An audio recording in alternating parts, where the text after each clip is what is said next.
Okay, so this last episode really highlighted certain players' games, and in my opinion was really telling on who could win and who we may be seeing get set up for a downfall. Of course, I'm super excited to talk about this dominating episode with y'all, but before we get started, please make sure you hit that subscribe button below if you have not already. I know that there's only a few more episodes left of this season of Survivor, but there's still plenty of more amazing competition reality TV coming up in the next year, so please make sure you're subscribed so you can stay tuned. Now, let's get started.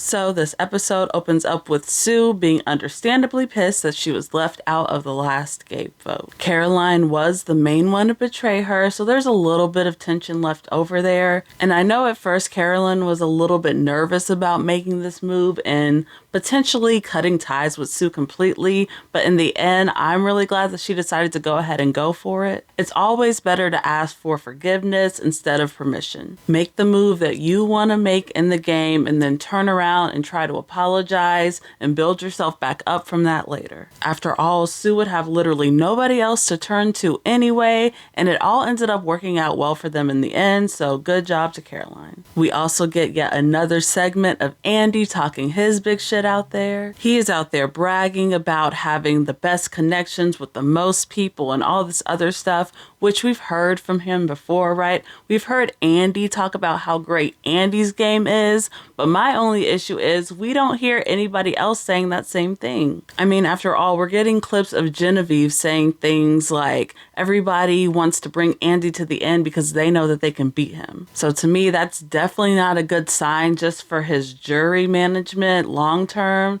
Sorry, Andy Truthers, but we're just gonna have to see where he goes from here. Next up, we have another journey advantage thing. I'm not really sure what they decided to call it, but this time Rachel is the one who's chosen to compete. She ends up volunteering to do this mainly as a defensive move so that nobody else would get the advantage. And it ends up working out pretty well for her because, as we see, Rachel is able to beat the game in time and pull out the win. Now, this little mini game looked like so much fun to me. It looked like something that I would love to play at home on my phone in the comfort of my own bed, but not on Survivor, okay? My favorite part was how they used the weights as a timer. It was so intense, and those underwater shots were so freaking good. I'm not sure if they've ever done the weight anchor timer thing before, but I would love to see it again. But for now, Rachel wins a block and vote advantage, which of course she only tells her allies about. And you know what? I am willing to bet that Rachel's gonna use that thing at the right time too,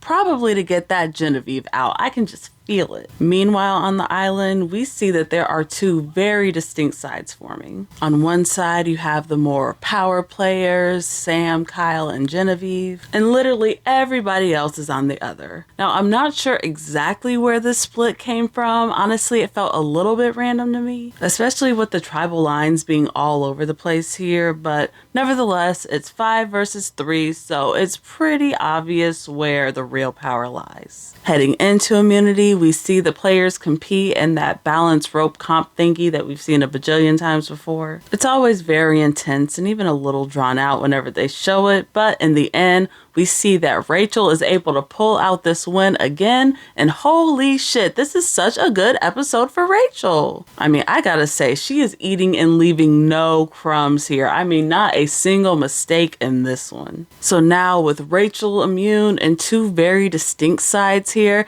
it's pretty obvious that this vote is gonna come down between Kyle and Genevieve. Caroline and Sue prefer to vote out Kyle now, mainly because he's such a huge physical threat, which I totally get. I mean, I'm pretty sure he's finished top 3 in every immunity so far. But on the other hand, you know, Genevieve is a much bigger strategic threat. She's made plenty of active offensive moves in this game, whereas Kyle has mainly been defensive. So Andy and Rachel would prefer for Genevieve to leave now. It's a toss-up, but I'd probably prefer to target the strategic threats before the physical, just because I feel like the strategic threats are more likely to win the jury votes at the end. And I probably wouldn't be too big of a physical player myself, so I think I'd rather sit next to one just so I can make a more clear and unique argument for myself in the end. But hey, that's just me. The tribal council itself is nothing too crazy.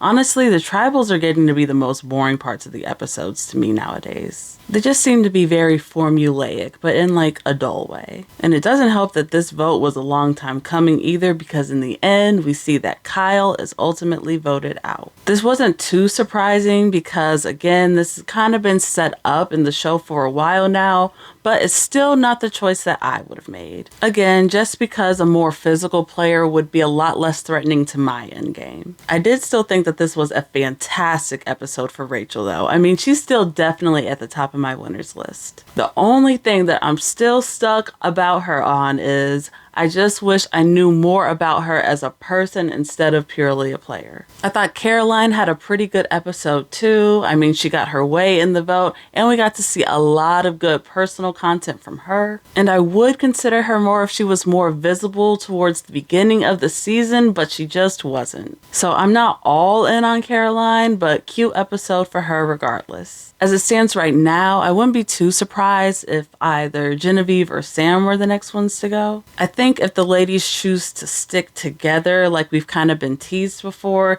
then it could be Sam leaving next. But if they wanted to go ahead and get out the most strategic player, then it would probably be Genevieve. Of course, I'm just over here speculating, so I would love to know what are your predictions for the next episode. And who do you think is going to win this whole thing? Do you think it's going to be Rachel or could it be someone else instead? Let me know in the comments below. There's only a few more episodes left in the season, so please make sure that you're subscribed so that you can stay tuned as we wrap up. Of course, I'll be back here next week to recap with y'all, but until then, bye.